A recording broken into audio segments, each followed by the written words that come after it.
ဒီနေ့ကတော့ကျွန်တော်အောင်ပြည့်စုံအထက်ဆိုင်ဖွင့်ပွဲကြီးကိုတက်ရောက်ခဲ့ပါတယ်ခင်ဗျာဒီပွဲလေးကိုလာရောက်အားပေးဝန်းရံပေးကြတဲ့ချစ်တဲ့ချင်းများအားလုံးလည်းကျေးဇူးအများကြီးတင်ပါတယ်ခင်ဗျာပွဲလေးမှာဆိုရင်အခြားသော celebrity အများကြီးနဲ့လည်းတွေ့ဆုံခွင့်ရတဲ့အတွက်လည်းအရန်ဝမ်းသာပီတိဖြစ်မိပါတယ်ခင်ဗျာကလေးလူကြီးကြားမှမရွေးလူသုံးကုန်ပစ္စည်းအမျိုးမျိုးရရှိနိုင်တဲ့အောင်ပြည့်စုံအထက်ဆိုင်ကြီးကတော့အန်ဒလီမျိုး34လမ်းခွန်304ကြားမှာရှိပါတယ်ခင်ဗျာမြက်ကိုချစ်ပြီးတော့ဖိတ်ကြားပေးတဲ့အောင်ပြည့်စုံအထက်ဆိုင်လက်လီလက်ကားဆိုင်ကြီးကလည်းဒီထက်ကအများကြီးအောင်မြင်ပါစေဆိုင်ခွဲလည်းအများကြီးဖွင့်နိုင်ပါစေလို့မြတ်ဆွတောင်းပေးပါရခင်ဗျာဗီဒီယိုလေးအစားအဆုံးကြည့်ရှုပေးကြချစ်တဲ့ချင်းများအားလုံးလည်းကျေးဇူးအများကြီးတင်ပါတယ်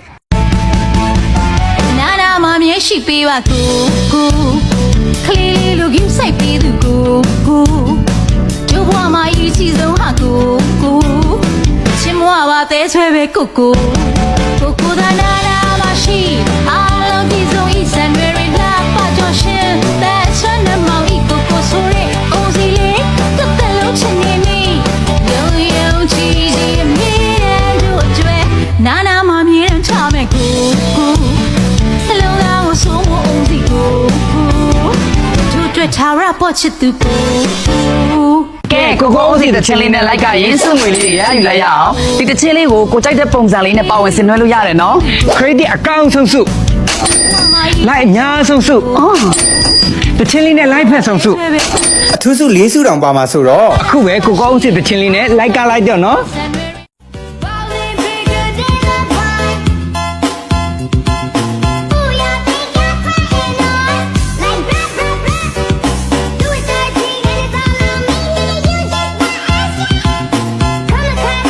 အပြုံးနဲ့စကားများသားကြလားတဲ့အတူတူမတွေ့တော့လို့တဲ့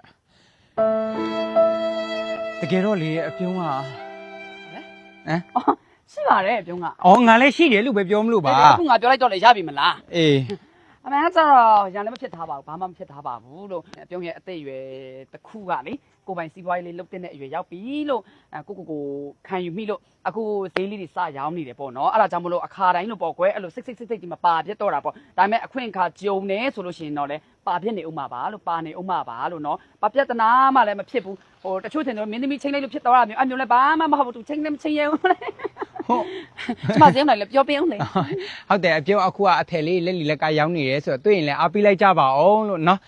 ဘယ်လိုပဲဖြစ်ပါဒီညီကိုတွေကအဲ့လောက်အဲ့တော့ခေါ်နေတော့အဲ့ဒါကမှငါတကယ်ချမှာနော်မောင်နှမတွေကချစ်ခင်ပါပဲလို့အခုလိုမျိုးပေါ့နော်ပြန်ပြီးတော့စုံတဲ့ခါကျရင်လည်းရိုက်ဖြစ်ကြတယ်ပြန်ပြီးတော့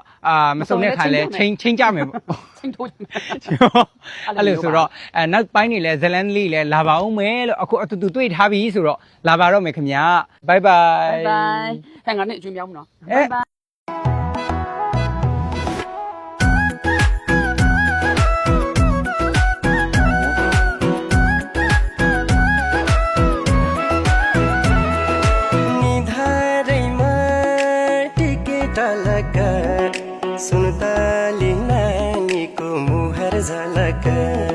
你在忙？不是我不是为了，长哪了？哪长不来了？不是结婚噻？嘿，什么什么不会问你嘞？我什么没变，我是问你啊嘞。那是会累问你？你在忙？不是在叫老家？答应我怕你们讲了吧，什么耶？平时不买东西没事啊呢，大概平时不你呀了，老家多少吧？这个路我怕平时路打老家去，这什么别西的路听嘞，到别别路呀吧。ကဲထားပါတော့အဖေကဘူးနောက်ကြဆိုတော့လေအဖေကဖြစ်စင်တယ်ကိုညာကိုသာခံတော့ဟုတ်အဲ့ဒီခုနကတင်တာဘယ်ရောက်သွားပြီလဲကဲခုအားလုံးရှင်းပြပါနားလေလားနားမလဲပြန်မေးမယ်နော်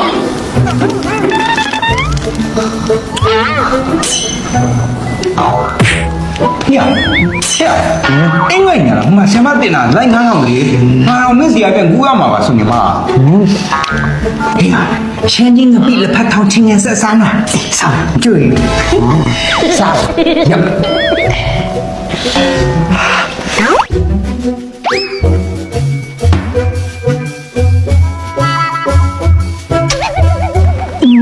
ကောင်းလားအဲ့ချာတော့ပြေတော့ပဲငပိနာလေတူဝေးလေးဟာစင်ချတော့ဝါမီတည်းမလားဟုတ်တယ်စားတင်နေအောင်မခိုးစားနဲ့အေးဒါနဲ့တွေ့မယ်ဟဲ့ညဘာခိုးစားနေလဲဘာခိုးစားလဲငါမေးတယ်လေဘာမှမခိုးစားပါဘူးဆရာမဘာခိုးစားလဲငါရှေ့ရတယ်အကုန်လုံးမြင်နေရတယ်အနံ့လည်းမှွေးနေရတယ်ဟာလေပြစမ်းရှမ်းကြီးငပိလက်ဖတ်ထောင်းလို့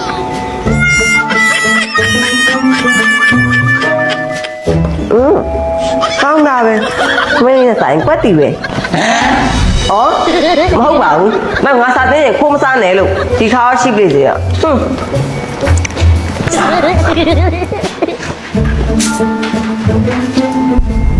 เขาเซลิบจิกตะเตนอกเปเลชุก မဟဲ့ဒီမှာကြည့်နင့်တမီးကလေအရန်နဲ့ကြီးကြနေနှုတ်ဆာနေလားမသိဘူး แค่กูเลยที่ไม่ได้ท่าเลย ဩအမရဲ့ကလေးဆိုတာမျိုးကလေခဏဘိုက်စာတတ်တယ်ရော့နှုတ်တိုက်လိုက်ပါ ဟုတ်ပြီအင်းချပါရဲ့ဝါနင်တို့ထင်းပေးတော့မှာပဲငါစားရမှာလေကွာဟေးငါခောက်ရှမစားနဲ့နော်ကြည်ပဲကြည်ထားနော်ငါစိတ်ချမယ်နော် အေးပါ ဆော နည်းနည်းပပစားတာလောက်ကတော့သူလဲစိတ်မဆိုးတော့ပါနည်းမြည်ကြည့်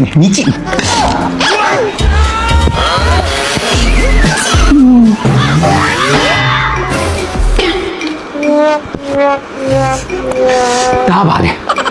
ရှာစပိုက်စီတဲ့ဒါပါနည်းနည်းထည့်စားအောင်မ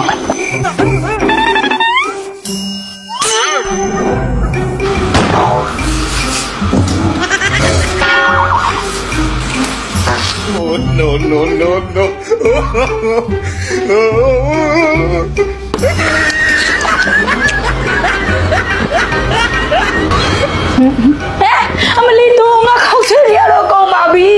နင်ကြည်ပဲကြည်ခိုင်းထားလေ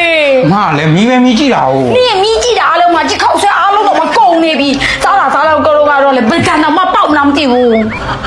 မလည်းမကျအဲ့လောက်စိတ်မဆိုးပါနဲ့ပြန်ဝယ်ကျွေးမယ်ဘယ်ဆိုင်ရလဲပြောလိုက် ငါဘေးဆိုင်ကနေမဝယ်ထားမို့ရှာနဲ့လှုပ်ထားတာရှာနေထွက်ထားတယ်မလာချောင်းကိုခောက်ဆွဲနဲ့လှုပ်ထားတာ ဩအဲ့ကြောင့်ရှာမဆွဲနေတာဟုတ် ဟုတ်တယ်အရသာသူကဲချမှာဆွဲတယ် ပြန်လုပ်ပေးမယ်ဟုတ်ပြီလား တော့ဒါဆိုလည်းမြင်လို့ပဲ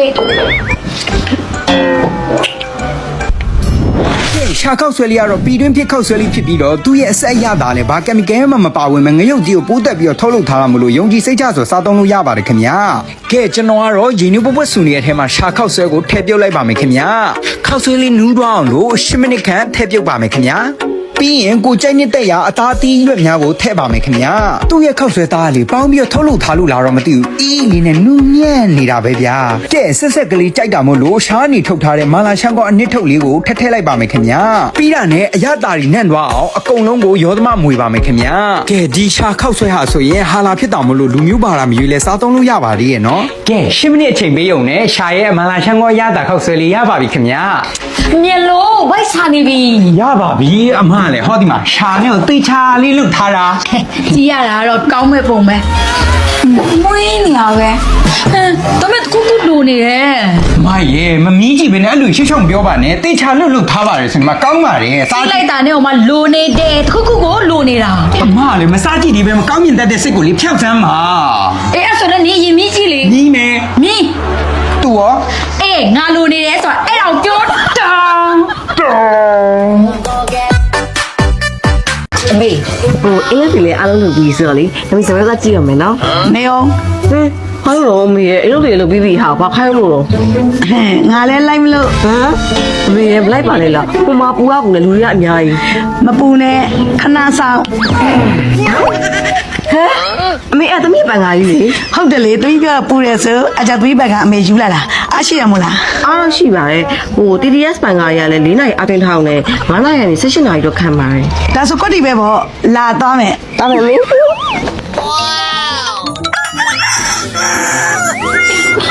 အမေရောက်ပါဟိုအမေကမတည့်စကားပြောနော် အေးပါငါသိပါတယ်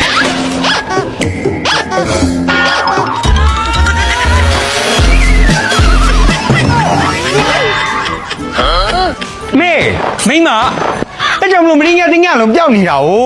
ကိုပြုံးဟာမင်းကဘလို့ရောက်လာတော့ လူရောက်လာမှာတော့ကျွန်တော်မိမခိုးလာတယ်ဗျ မင်းမခုလာတယ် ဟုတ်တယ် ဟုတ်လားလား ဟုတ်နေရမယ်လေဒါနဲ့ကျွန်တော်မိမနဲ့မိတ်ဆက်ပေးမယ်လာသူ့နာမည်ထက်တဲ့ ဆုံးတွင်တဲ့ခိုင်တန်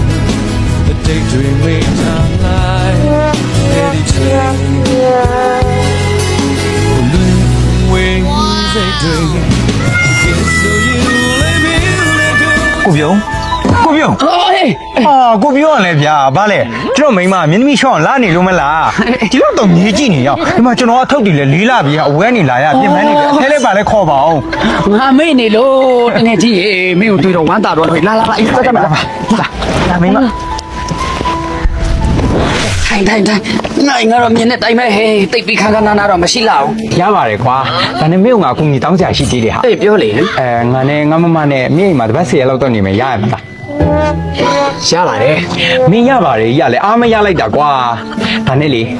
ငါမမနဲ့ငါ့ကအိမ်ကသဘောမတူလို့ဟာအဲ့ဒါနဲ့ငါလည်းခိုးပြေးလာလိုက်တာခိုးပြေးမဲ့ကြံတော့လေဘဲမှသွားစရာမရှိဘူးမြင်းစီပဲလာလိုက်တော့တာကွာနော်ကူညီပေးမယ်မလား ရပါတယ်ကွာတငယ်ချင်းတွေပဲကုညီရမှာပေါ့ အေးပါဒါနဲ့မင်းကိုပြောစရာရှိသေးတယ်ကြွားရလို့တော့မထင်နဲ့ကွာငါဘဝမှာလေမမအချစ်ဦးဖြစ်တယ်လို့သူ့ဘဝမှာလေငါအချစ်ဦးရဲ့တဲ့ ဒီရှိသေးလားနောက်တွေ့လား ရမယ်သူခါလေးစော့ကဲဒီတစ်ခါတော့စလုံးကြီးရဲ့မြစ်ချင်ပေါင်ကြော်လေးပါရှင်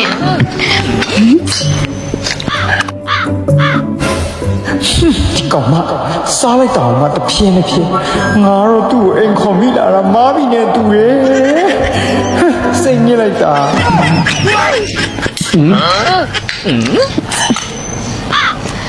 နင့်မရော မသိဘူးလေ ပကံလေးကလာရနော် ဟောအေးလာလေနော် တယောက်နေတာလည်းမသိဘူး ဟောဒီအိုးနဲ့တူတူဝယ်ခဲ့တာ